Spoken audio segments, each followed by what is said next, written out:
Hello everyone, welcome to a session focused on protecting the public information.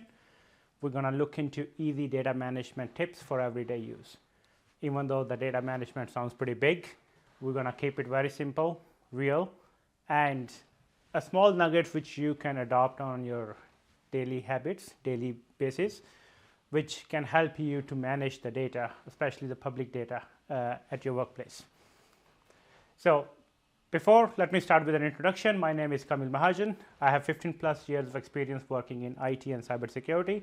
I work in private sector such as Google, Facebook, Quantcast, and also in a public sector in Maynooth University where I was leading the cybersecurity function. I also teach cybersecurity at NCI on a part-time basis. I'm also doing some research on AI security at the moment from ATU Galway. Along with my corporate journey, I have experience doing startups, and I'm running my own cybersecurity and AI security company right now, which is called Advice Bytes. So today's agenda, we are going to cover 5 stages of data lifecycle. We're going to look into what are the safe ways to handle the data at every single stage in the data lifecycle. Access control and permission are really important, how we manage that throughout the lifecycle, so we're going to look into that. Also, there are certain activities we need to record regarding the data, which we will discuss down the line as well, and what are the best data management practices we can adopt. And at the very last, we're going to look into very simple routines you can build as your daily habits to keep the data secure. So let's start with the basic introduction to 5 stages of data lifecycle. First, we collect the data, and there are 2 ways. One is online and one is offline. Online, we are very familiar, which comes through different websites and apps and goes to cloud. We also have an offline where we have a physical form which gets filled with information, gets signed, and we also collect that. Then we store in a similar fashion way. We store online data in the cloud, but we also store offline data in the cabinets.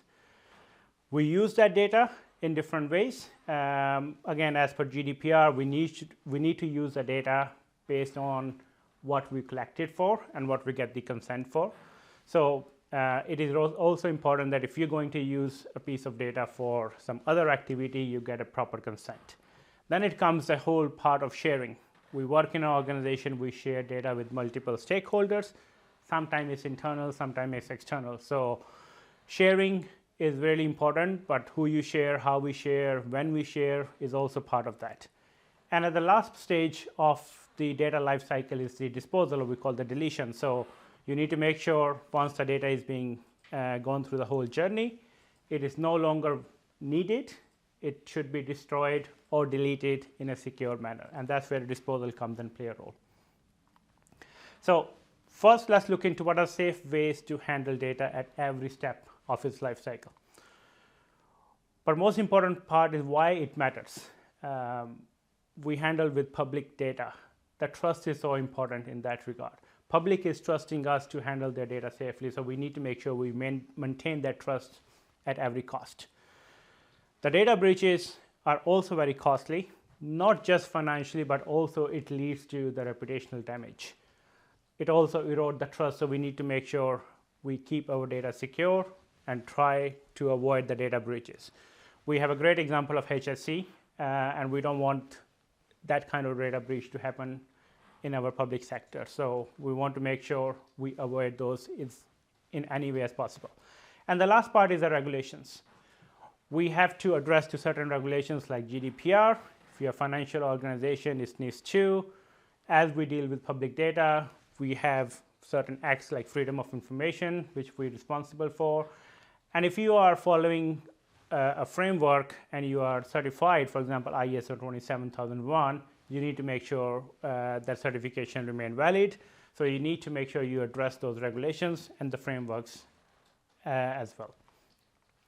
So in practical steps, there are ways to handle the data. The first is we need to make sure we encrypt the data.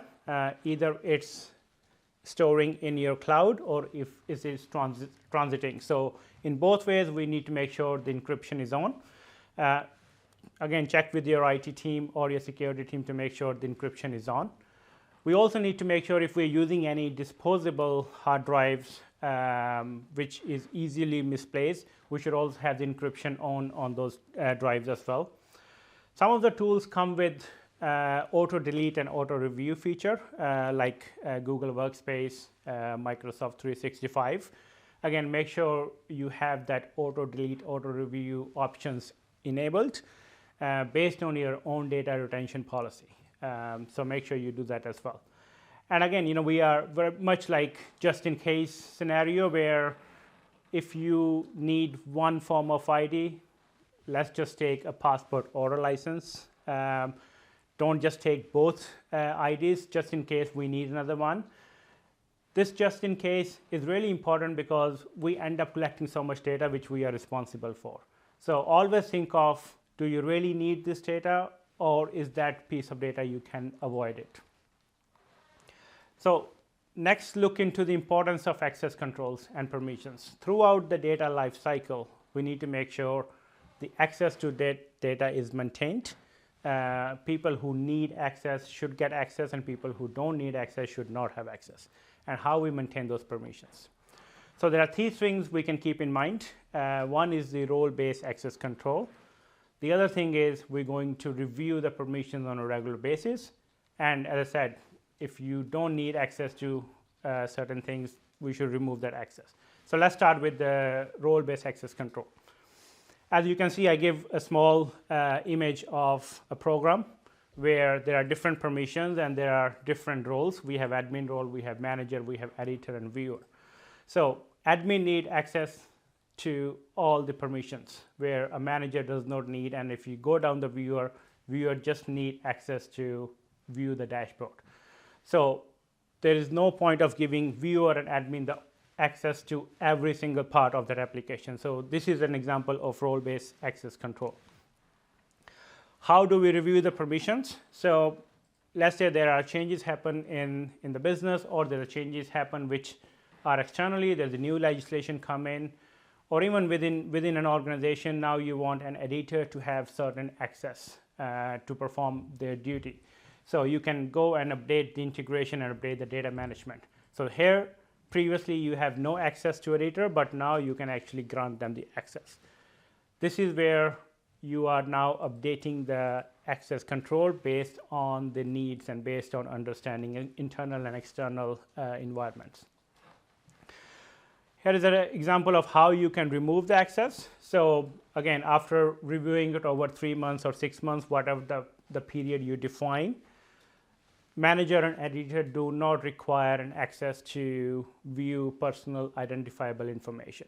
So you go ahead and remove that access from the manager and the editor. So only admin now have access to view PII. So how do we do that? Again, set quarterly audits. And when we talk about audits, it's not the full-fledged audit like an external or internal auditor do. As a department head or a department manager, you can set certain audits within your department based on 3 months, 6 months, whatever is relevant to you. Is here is my department shared drive. Who are the people in my department? Do they have access? If any change is happening within your own department, somebody moved from finance to sales or somebody moved from sales to HR, that audit should reflect that this person no longer works in finance, so we need to do something about it. There is an automated access removal element, again in some of the online tools like Office 365 or Google Workspace. You can define a department and you can define access to a shared drive. And those two can be linked together. So if you remove a person from department HR and move to department finance, the access automatically move from finance share folder to HR share folder. And the last, we talk about the shared drives. Instead of working on your personal drives and sharing documents with multiple people, the best practice is to create a shared drive for one department and grant access to people who are relevant to the department.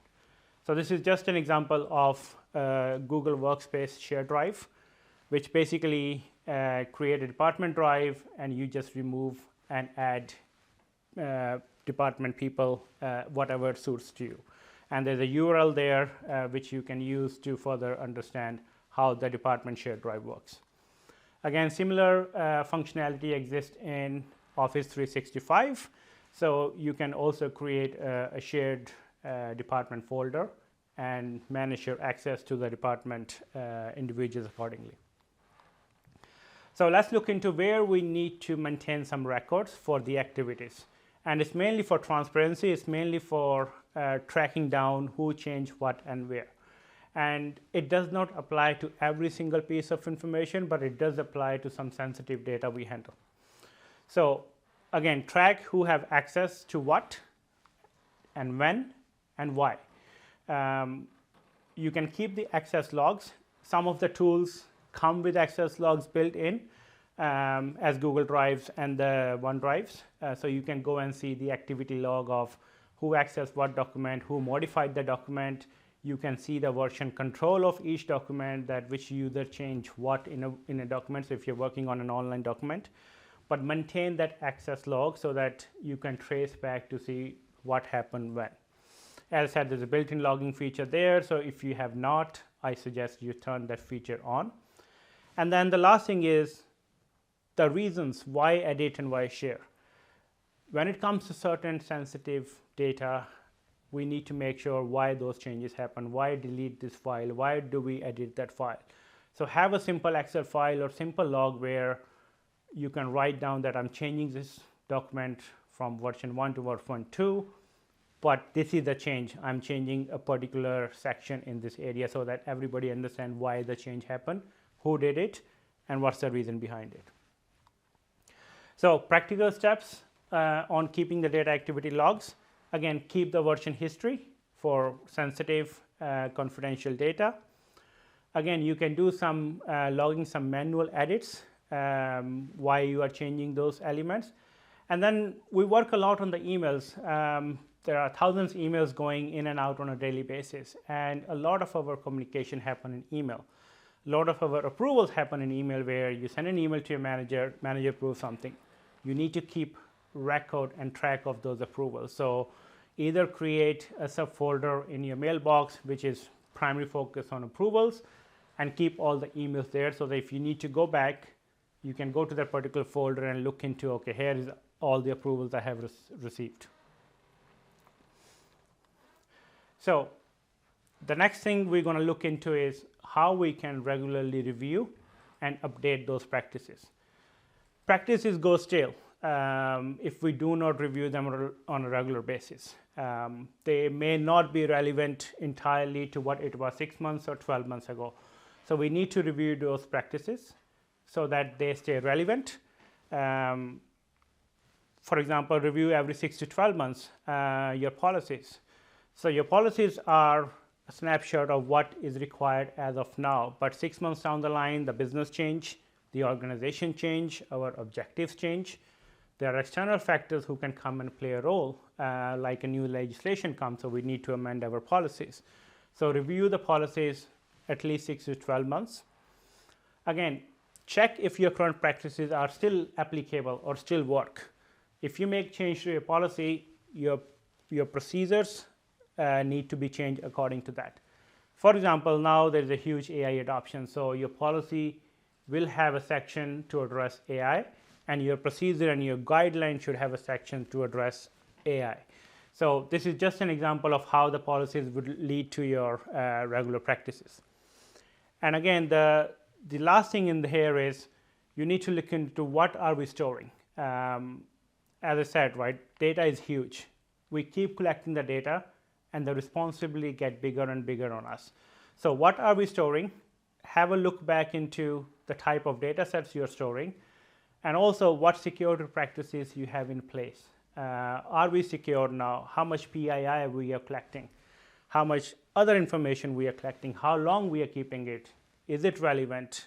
Is it secure enough? Is there encryption in place? So all the things need to be done as part of your practices.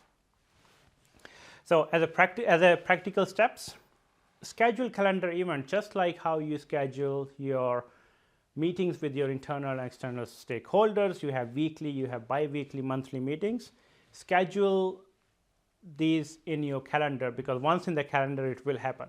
So again, review your data every 6 months, sit down with your team and review the data. Have a checklist approach, and that would include things like data retention policy. Are we addressing the retention policy in our data sets? What trainings do we need for my team or for my employees? So that should be in your checklist that, okay, we have new legislation now. Is the team trained on that? So create a checklist, which also includes some of your audits. Who is the current team member? Do they still have access to what they need? Are there any team member who changed their role within the last 3 to 6 months? What access they should have and what access they shouldn't have? So do your checklist every 6 to 12 months. And if you need help, if you are not clear on certain aspect, reach out to your data protection officer or to your IT or security people who can guide you and help you in that. So how do we build some simple routines into our daily habits to keep the data secure? Some of you are very familiar with that. Again, lock your screens. There's a lot of information we work on a daily basis. And if we're sitting in an open environment, we don't want that information to be seen by anybody passing by. Printing is again another element. We still print a lot of stuff. So when you're doing a secure printing something confidential, you need to understand the security around that part. Again, clear desk. Over time, we have documents, confidential, sensitive, lying on the desk we're working on. So make sure your desk is clear. Also, very important and very common thing which happen is when we forward an email to somebody within organization or even externally, we need to make sure we are forwarding the right email, because that email could contain some attachments which are sensitive. That email could contain some data which is again sensitive. Also avoid forwarding your work email to your personal email, just in case you want to work from home. It's easy to have something forward to your Gmail. Again, avoid doing that kind of practice. Keep your work confidential stuff on your work emails.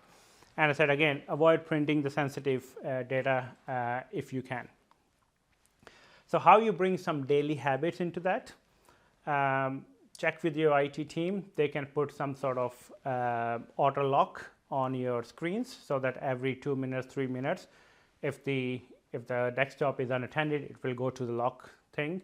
Have some clear signs around your office space, even on your desk, where clean desk before you leave. So spend last 5 minutes before you finish your day is to clean up things. Take out some documents sitting on your table, put them in the locker, lock it. Or if you are done with that particular document, shred it. No point of keeping it on your desk. And then get into habit of doing data hygiene day. What I mean by that is look into your inbox and say, here's the emails I'm getting. These emails are not relevant to me. Over time, you subscribe to different newsletters and different mailing lists. They may not be relevant to you. So again, do some cleanup and try to reduce your inbox. Some information sitting in your inbox may not be relevant to your day-to-day operations. It was there. Again, clean some old emails. Look into what is your data retention policy around emails. Sometimes they are about 2 years, 3 years, and they get cleaned. Look into your drawer. Sometimes it's easy to just shovel things in the drawer and lock it there, but you might have a pile of personal identifiable information sitting in your drawer. So again, go through that, take them out, shred it in a safe shredding way. Look into any external hard drive you have. They may have some personal information sitting on it. So again, go and delete those files. So make a habit of creating a data hygiene day. So just to recap, there are 5 everyday data wins. Again, handle data safely at every stage. How we collect the data in a safe way, how we store the data in a safe way. We have encryption around it. We have usage. So how do we use that data? We only use the data for what we get consent for. We should not be using which we haven't obtained the consent. For example, if we get an email for account creation, we should not be using that email for marketing purposes. So the consent has to be there. And then sharing, have safety built around sharing, the whole role-based access control. And then the deletion. So it has to be secure deleted if it's a physical printed copies. Shredding, if it's a hard drives, memory sticks, then it should be a secure disposal, and if it's in the cloud, secure deletion. Keep record of the activities which are important. So again, if it's sensitive information you're dealing with, keep a log or activity of who accessed, who edited, when and where, so that you can trace back to when the things happen. Review those practices on a regular basis. Review your policies, make sure they are relevant. Review your processes and procedures, make sure they are relevant to your new policies or updated policies. And at last, simply build those daily routines of cleaning up your desk on a regular basis, cleaning up your mailboxes, emails, and so on, and lock your screens when you're away from the desk. And with that, thank you so much for listening, and I'm happy to take any questions if you have.